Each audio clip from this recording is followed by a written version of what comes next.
I never thought I'd be writing a post like this. My world has been shattered, and I'm still trying to make sense of everything that's happened. I'll do my best to give you the full story. I'm Sarah, 28 years old. I've been married to Alex, 30M, for 5 years now. We met during our sophomore year of college at a mutual friend's party. I remember it like it was yesterday. I was struggling to open a bottle of wine, and Alex swooped in to help. We ended up talking for hours that night, discovering we had so much in common. We were both studying business, loved traveling, and shared a passion for volunteering at animal shelters. Our relationship progressed quickly after that. We became inseparable, spending most of our free time together. Alex was everything I'd ever wanted in a partner. Kind, funny, ambitious, and incredibly supportive. He was there for me during one of the toughest periods of my life when my dad passed away unexpectedly during our senior year. My dad and I had always been close. He was the one who taught me to ride a bike, helped me with my math homework, and gave me pep talks before big exams. Losing him so suddenly was devastating. I fell into a deep depression, barely able to get out of bed some days. Alex was my rock during that time. He'd bring me food, help me catch up on schoolwork, and just hold me when I needed to cry. His unwavering support during that dark time cemented my belief that he was the one I wanted to spend my life with. After graduation, we moved in together and started our careers. I landed a job at a marketing firm, while Alex began working for a tech startup. We were both working long hours, trying to establish ourselves professionally, but always made time for each other. We'd have weekly date nights, exploring new restaurants in the city, or having movie marathons at home. 2 years into our relationship, Alex proposed during a surprise weekend getaway. He'd planned a picnic in a beautiful park, and as the sun was setting, he got down on one knee. I was overjoyed and said yes without hesitation. We got married a year later in a small ceremony surrounded by our closest friends and family. One of those friends was Katie, 27F, my best friend since high school. Katie and I met on the first day of freshman year when we were assigned as lab partners in biology class. We bonded over our shared love of science and our mutual dislike of our grumpy teacher. From that day on, we were inseparable. Katie was there for all the big moments in my life. My first breakup, getting into college, meeting Alex, losing my dad. She was my maid of honor at our wedding, giving a touching speech about our friendship and how happy she was that I'd found Alex. I always thought of Katie as the sister I never had. The first few years of marriage were blissful. Alex and I were both advancing in our careers, we bought our first home together, and we traveled whenever we could. We'd take weekend trips to nearby cities, and once a year we'd go on a bigger international vacation. We went to Japan, explored the beaches of Thailand, and hiked through the mountains in Peru. Life felt perfect. About 2 years ago, we decided to start trying for a baby. We both felt ready to become parents and were excited about this new chapter in our lives. Month after month went by with no luck. At first, we weren't too concerned. We knew these things could take time. But as a year passed with no positive pregnancy tests, we started to worry. We decided to see a fertility specialist. After numerous tests and examinations, I was diagnosed with polycystic ovary syndrome, PCOS. The doctor explained that this condition could make conceiving naturally more difficult, but not impossible. She outlined various treatment options, including medication and potential IVF in the future. The diagnosis hit me hard. I'd always assumed having children would be a natural, easy process. Now it felt like my body was failing me. I struggled with feelings of inadequacy and guilt, worried that I was letting Alex down. But Alex was incredibly supportive throughout the whole process. He assured me that we'd figure it out together, whether through fertility treatments or adoption. He'd hold me when I cried after yet another negative pregnancy test, reminding me that we were in this together. Katie was also a huge source of support during this time. She'd come over with ice cream and movies on the tough days, letting me vent my frustrations and fears. She never pushed or asked intrusive questions, just offered a listening ear and a shoulder to cry on when I needed it. As we navigated the fertility treatments, other aspects of our lives continued. I threw myself into work, taking on more responsibilities and eventually earning a promotion to senior marketing manager. Alex's startup was growing rapidly, and he was working longer hours to keep up with the demands. We were both stressed and tired, but I thought we were handling it as a team. Then, a few months ago, I started noticing changes in Alex. He became distant and distracted. He was working later than usual, often not coming home until after I'd gone to bed. When we were together, he seemed preoccupied, constantly checking his phone. I tried to talk to him about it, but he brushed off my concerns, saying it was just stress from work. I confided in Katie about my worries. She listened sympathetically and suggested that maybe Alex was just going through a rough patch at work.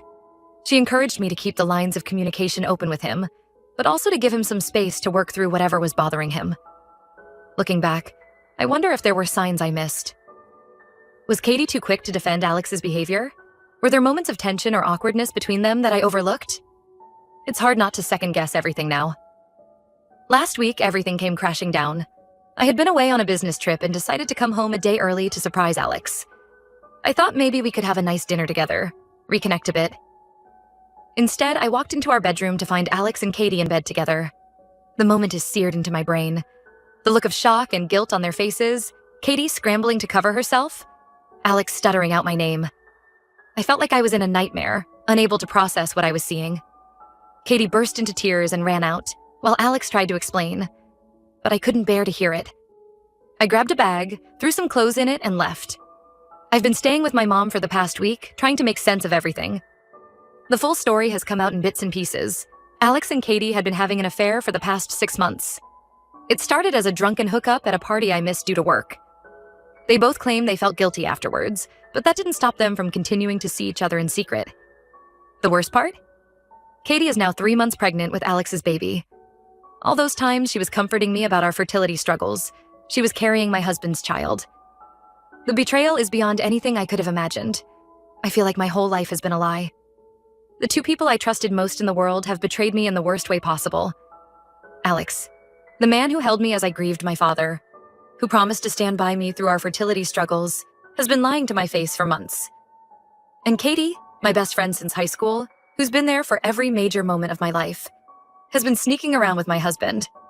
I'm oscillating between numbness, fury, and devastating sadness. How could they do this to me? Were there signs I missed? Should I have known something was wrong? The questions keep swirling in my mind, but I know I'll never get satisfactory answers. Alex is begging for forgiveness, saying it was a huge mistake and he wants to work things out. He's left dozens of voicemails and texts, pleading for a chance to explain. Katie keeps calling and texting too, saying she's sorry and she'll do whatever it takes to make it right. But I don't see how I can ever trust either of them again. I've contacted a divorce lawyer to understand my options. Thankfully, we don't have any shared assets besides our house.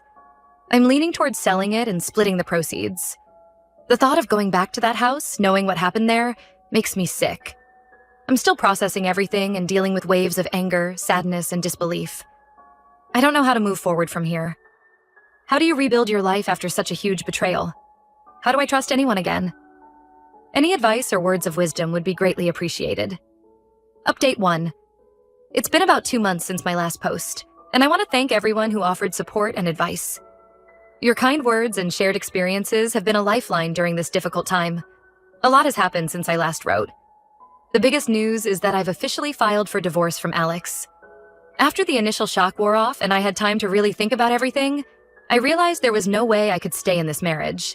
The trust is completely shattered, and I don't think I could ever look at Alex the same way again. Alex didn't take the news well. He's still trying to convince me to reconcile, saying it was a one-time mistake, which I now know is a lie, and that he wants to make our marriage work.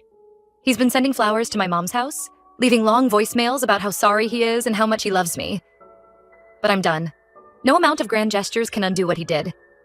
The divorce proceedings have been messier than I expected. Alex is trying to claim that some of my personal savings should be considered marital assets, even though I had that money before we got married. It was an inheritance from my grandmother that I'd been saving for years. My lawyer assures me we have a strong case to keep it separate, but it's frustrating to deal with. We're also fighting over who gets to keep our dog, Max. I've had Max since before Alex and I got together. He was a rescue I adopted during my junior year of college. Max helped me through some tough times, including the loss of my dad. But now Alex is arguing that since he's been the one walking Max more often lately, due to my longer work hours, he should get custody. It feels like he's just trying to hurt me at this point. As for Katie, I've completely cut her out of my life. For weeks after the discovery of the affair, she kept trying to contact me. She'd leave tearful voicemails and send long texts about how sorry she was, how she never meant for any of this to happen. I finally blocked her number. It hurts to lose my best friend of so many years, but I know I can never trust her again. The hardest part of all this has been dealing with our friend group. Most of our friends were mutual, people we'd known since college or met as a couple. Now everyone is taking sides. A few have stayed neutral, saying they don't want to get involved. But I've lost touch with others who seem to be supporting Alex and Katie. It's isolating and makes me angry all over again. These were people who were at our wedding, who've been part of our lives for years. It feels like I'm losing my whole world. I moved out of our house and found a small apartment across town. It's been an adjustment living on my own again, but also freeing in a way. I'm slowly reclaiming my independence and figuring out who I am outside of my marriage. I've been redecorating, trying to make the space feel like my own. It's strange how something as simple as choosing a new bedspread can feel like a big step in moving on. Work has been a welcome distraction through all of this. I threw myself into some big projects, staying late at the office and taking on extra responsibilities. It paid off. I got a promotion last month to marketing director. My boss has been understanding about everything and gave me some flexibility with my schedule for lawyer meetings and therapy appointments. Speaking of therapy, I finally started seeing a counselor to work through all of this. It's been helpful to have an objective person to talk to, someone who can help me process my emotions without judgment. She's been working with me on rebuilding my self-esteem and learning to trust again, not just others, but myself and my own judgment. One unexpected development in all of this. I found out I'm pregnant. I'm about 10 weeks along now. The timing lines up that it must have happened right before I discovered the affair. I'm still processing how I feel about it. Part of me is excited. I've wanted a baby for so long, and after all the fertility struggles, it feels like a miracle. But it's also bringing up a lot of complicated emotions. I'm scared about being a single mother, angry that this joyous news is tainted by everything that's happened. I haven't told Alex about the pregnancy yet. I'm not sure if I want him involved in the baby's life, given everything that's happened. My therapist is helping me work through my options and feelings about this. For now, I'm focusing on taking care of myself and the pregnancy, trying to eat well and stay as stress-free as possible, which is a challenge given the circumstances. Overall, I'm doing better than I was 2 months ago, but it's still a daily struggle. There are still hard days where the anger and sadness feel overwhelming, but I'm starting to see glimmers of hope for the future. I'm rediscovering old hobbies that I'd let fall by the wayside during my marriage. I've started painting again and joined a local book club. I'm reconnecting with family members I'd lost touch with over the years. It's not the life I planned or the future I imagined, but I'm determined to make it a good one. I know I have a long road ahead, especially with the baby on the way, but I'm taking it one day at a time. Update 2. It's been about 6 months since my last update, and once again, a lot has changed. Some for the better, life is complicated. The biggest news is that the divorce was finalized last month.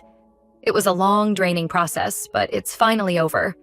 In the end, I kept my savings and got primary custody of Max. Alex tried to drag things out, arguing over every little detail, but eventually agreed to the settlement when his lawyer advised him he didn't have much of a case. It's a relief to have it done, but also surreal. I never imagined I'd be divorced at 29. I'm now 7 months pregnant with a little girl. The pregnancy has been going well, thankfully. No major complications, though the morning sickness in the first trimester was rough. I did end up telling Alex about the pregnancy when I was about 4 months along. I struggled with the decision, but ultimately felt he had a right to know. His reaction was mixed. He was shocked at first, then immediately said he wanted to be involved. But then he started talking about how this could be our chance to reconcile, how having a baby together meant we should try to work things out. I shut that down quickly. Just because we're having a child together doesn't erase what he did. We're now working on a co-parenting agreement through our lawyers. It's not ideal, but I'm trying to keep things civil for our daughter's sake. We've agreed on a visitation schedule for after she's born, and we're discussing things like education and medical decisions. It's strange to be planning these things with someone I can barely stand to be in the same room with. But I'm doing my best to separate my feelings about Alex from what's best for our child. As for Katie, she had her baby, a boy, about 2 months ago. I haven't seen him and don't plan to. A mutual friend let it slip that she and Alex are still together, which stings more than I'd like to admit.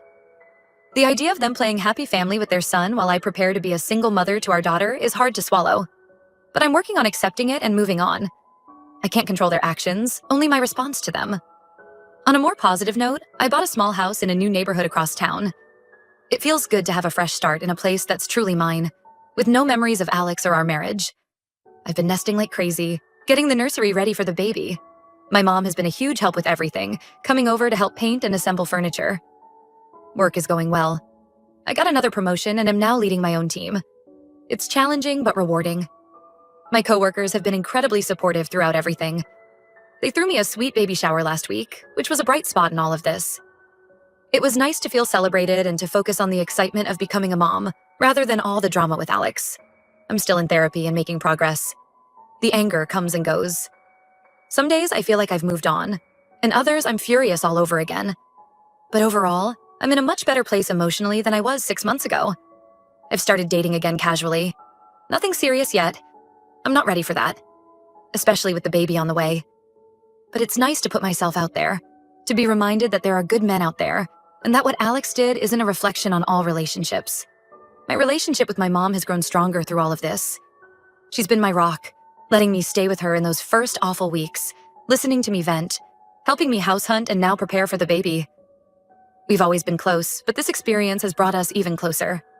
She's excited to be a grandmother and has already bought more baby clothes than my daughter could possibly wear in. Her first year, I've also reconnected with some old friends from high school and college who I'd lost touch with over the years. It's been nice to rebuild those connections, to remember who I was before I was part of Alex and Sarah. One of my college roommates even flew in for a weekend to help me set up the nursery. It's reminded me that I have a support system beyond just Alex and Katie. As my due date approaches, I'm a mix of emotions. I'm excited to meet my daughter, but also terrified of being a single mom. I'm proud of how far I've come, but still angry about the circumstances that led me here. I'm hopeful for the future, but anxious about juggling work, a newborn, and co-parenting with Alex. I've been attending prenatal classes on my own, which has been both empowering and lonely.